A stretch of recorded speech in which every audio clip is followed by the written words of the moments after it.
Hello, I'm Dr. Lisa Colledge. Welcome to Culture by Neurodesign. Now, about a year ago, on the 12th of November, I released my first 6 episodes of this podcast. I've had a great year preparing, recording, and publishing episodes every week since then. And I've been flattered to be approached by some wonderful people with fascinating stories who wanted to share them through this channel. Now, as we approach the end of 2025, it's always a natural pause point for me. It feels like the right moment to close off season 1. And as I reflect on the focus that I'd like to take for season 2, I'm also reflecting on the themes that have most clearly resonated with you. They've shown up in your messages, in your comments, and in the kind of stories that people bring to me behind the scenes. So I've decided that a fitting way to close off season 1 will be sharing 3 of these themes that are shaping the work that I started when I launched my business last year, and they're shaping the direction that I'll continue to build into 2026. Now, one of the biggest mindset shifts that I've seen multiple times this year is the realization that neurodivergence inclusion can be more than an ethical necessity, more than an add-on that we do when someone discloses their autism or their conviction that they're dyslexic or ADHD. And one of the big shifts that I underwent before I decided to focus full-time on neuro-inclusion was that it was universal. It's not something that only helps a subset of people. It's something that has the potential to help everyone if we integrate it into our working culture in the right way. And that was what really excited me about it. Neuro-inclusion is a performance system, a performance infrastructure that improves the wellness and the ability to contribute of neurodivergent people, absolutely. And while doing that, it also improves these outcomes for everyone. So it's essentially a performance system, a performance infrastructure, not a side project. Research consistently shows that business performance has 2 components. First of all, the personal side, that's how we work, how we communicate, how we think, how we focus. And underneath that, do people feel seen and respected and empowered to grow? And second is the organizational side. This is all of the vision, the objectives, clarity, decision-making, coordination, and innovation. And most people I speak with gravitate naturally to one side or the other. Some engage because of the impact story and say things like, this will help us to work together and deliver better outcomes. Others care deeply because they're neurodivergent themselves or because someone in their family is. Sometimes this creates friction. Shouldn't we focus on the people and not on performance? Or we've done our awareness days and now we need to focus on delivering our OKRs. But I don't see these as competing motives at all. And I think that when you bring people together who care for different reasons, you actually create bigger change and you get better ideas, better problem solving, and healthier teams. And that diversity of insight, diversity of input is the heart of the new leadership playbook that I talk about, recognizing and connecting diverse cognitive styles so you get better wellness and better outcomes, not by a little, but by a lot. Now, for each theme that I'm talking about, I'm going to mention 3 episodes which you could listen to in case you want to dig in more deeply. This is not comprehensive, it's a selection, not complete, but it's a way to get started if you'd like to.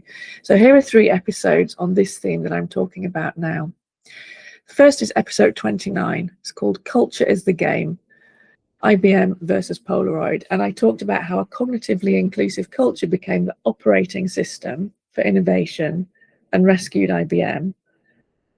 But the absence of a cognitively inclusive culture became the death of a successful company, Polaroid, when it forced people into one way of thinking.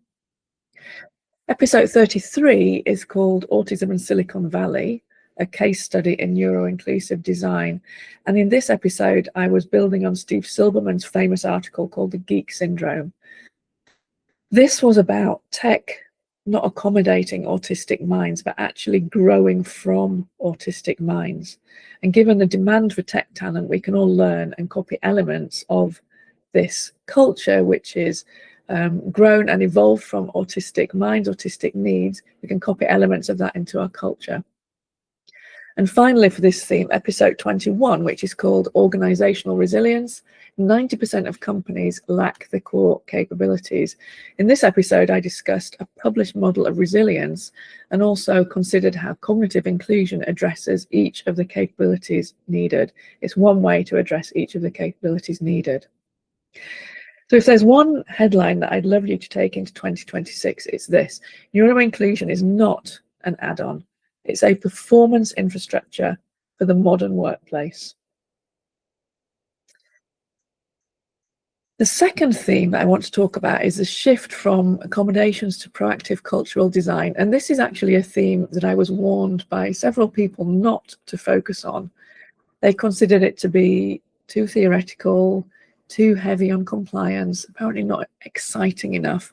And yet it's a theme that's come up again and again when I talk to people, because the traditional approach to neurodivergence inclusion simply doesn't work at the scale that we need it to.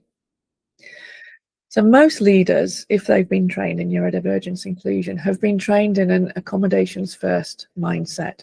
And this means that when someone declares a disability that hinders them from doing their job, we need to make reasonable adjustments or accommodations so that the person can deliver. And that's important. It's important legally and ethically. And it works beautifully for occasional disabilities, such as people who are visually impaired or people who need to use a wheelchair. And neurodivergence sits legally under the heading of disability, and it's also usually a part of disability employee resource groups. So we tend to automatically import that accommodations playbook into thinking about neurodivergence. But here's the truth that I had to confront. Accommodations simply don't work as the primary strategy for neurodivergence inclusion, because the scale that we're considering is so large. Up to 30% of the general population is neurodivergent. That's not an exception. The accommodations model doesn't stretch this far. The accommodations model is reactive, and it depends on people disclosing things that they may not even have the language for yet.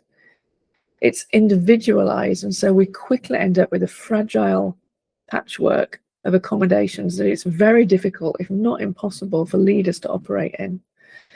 And in situations which we can easily get to, when the majority of a team is neurodivergent, it might not even be all that relevant. One more reason that it's not working, and this is not exhaustive, again, this is illustrative, is notice that it also assumes that the manager, the team lead, is not neurodivergent. What does work? What does work as a primary mechanism, and what I've been so happy to see has sparked a really strong and positive response from you, is not waiting until someone tells you you need to do something, but the opposite. Assume neurodivergence and proactively design your team or your organizational culture to enable a high proportion of the challenges faced by neurodivergent people. So the accommodations model can go back to being used for the exceptional challenges that it's designed for. This idea that instead of adjusting for individuals, we create environments where diverse neurostyles, that's the different ways that people process, focus and communicate, where there's different neurostyles can thrive without needing a special request. And this is what I've started to call design over disclosure. I'm regularly in a call with someone who starts by telling me that inclusion isn't their job.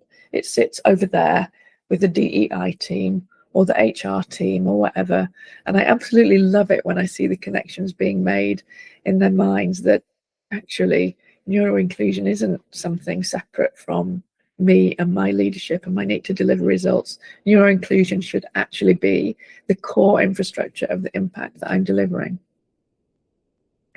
Now, if I make a selection from season 1 of episodes where I talk about this theme of design over disclosure, probably the top of the list has to be episode 56, which is entitled Trust Over Control, Autism and Universal Design at Schiphol Airport. And this was about the cultural support based on trust that's built into Amsterdam's Schiphol Airport, and which made such a huge difference to the travel experience of me and my autistic son recently. Episode 37 is called Neurodivergence and High Performance, Lessons from an Underwater School Play. And it's another personal story. An organisation helped my son's school to put on a performance called Subnautica, underwater, and it sheds light on how familiarity and clarity and inclusive expectations of being able to do something create really exceptional performance. And it offered insights for designing healthier and higher performing teams.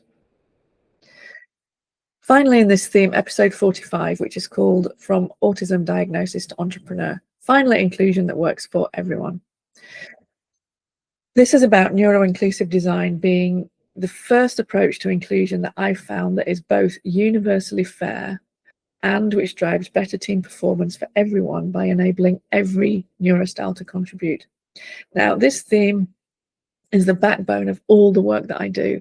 It's proactive design as the primary approach, with accommodations as the backup, as the fine-tuning, not the other way around. The third theme that I'll bring out is the universal appeal of the neurodiversity lens. And this is one that I've so enjoyed talking about. People respond to the topic of neurodivergence with a level of interest and recognition that really surprised me when I first started to work in this area before I got used to it. And the reason is because the cognitive factors involved that impact all of our attention, our sensory processing, the way we reason, the way we communicate, our executive function, these cognitive factors all exist on spectra. If we draw a line from nothing of a particular style to the maximum amount that we can have of that particular style, that's a spectrum. And each of us is at a particular point on that spectrum. Now, our society draws a line at a certain point of each of these spectra to determine who qualifies for the label neurodivergent. It says this is a point beyond which someone can get the label of being neurodivergent. But think about the number of people who aren't diagnosed autistic but have a lot of typical autistic traits, and the people that you know who identify as being ADHD but who just missed a diagnosis, and the people who aren't dyslexic but whose reading and writing is still hugely helped by the habits that dyslexic people use to enable them to participate in the world. So the reality is that we all share elements of the cognitive profiles of neurodivergent people. And that's why so many people say parts of that describe me as well, or I think differently in some of those ways too. And that's why when we take inspiration from neurodivergence inclusion to design our working cultures, it doesn't only help neurodivergent people, it helps everyone, because we all share elements of the same few cognitive styles. We just have them in different amounts and different intensities, which is what gives us so much variation in our neurostyles. Neuro-inclusion is universal design for our minds. Let me highlight a few episodes where we've explored this. First of all, episode 20, which was called Quiet Strengths, Engaging Introvert Talent. And in this episode, I was talking with Richard Etienne. Richard Etienne discussed with me what is introversion, what kind of typical skills do introverts have, do we have tips for team leads who are introvert themselves or who are working with introvert team members, and I also shared an example myself of what it was like to work in a neuro-inclusive team. Episode 40 was called My ADHD Team Lead is Unbearable During Deadlines. What can I do? And this was a real world case study of a team that was really struggling whenever they faced deadlines. And the team was blaming this on the team lead being ADHD, even though the team lead hadn't actually said that. I shared how the cultural model could be used to find a solution that didn't depend on diagnosis and actually helped everyone in the team, not only the team lead, because they all owned the problem. And finally, episode 28, which was called Work Get-Togethers, Connection, Not Conformity. Now, sometimes opting out of work get-togethers is given as a solution for people who struggle with them, but it's not really fair, is it, given that we all make valuable connections in those get-togethers and it helps us to be successful in our job. So in this episode, I discussed how we could actually make get-togethers properly work well for everyone and not only work for the vocal extrovert minority that they tend to be suited for. So as I said at the beginning, this reflective episode is concluding season 1 of my podcast. If you would like to stay connected during the upcoming podcast pause, that will be wonderful. And I have these invitations for you so that we can indeed stay connected. The first is that I'd love to see you at my free presentation on the 3rd of December to mark International Day of People with Disability. My presentation is entitled Autism-Inspired Innovation, How Freedom Within a Framework Builds Neuro-Inclusive Cultures. Don't worry if you can't make it live. Register and I'll send you the link to the recording so you can watch it when it works for you. The second option to stay connected is that you can sign up for my free newsletter, the Neuro-Inspired Question. And finally, of course, you can always set up time with me for a free performance leaks audit or for a meeting that you shape according to your questions. All the links that you need to do any or all of those things are in the episode notes. And if there's a topic that you'd like me to cover in season 2, just drop me a message. I always love hearing from you. Thank you for being part of this first season. Your comments, your reflections, your questions have really helped me to shape this podcast, and I appreciate the effort and the time that you've taken to share them.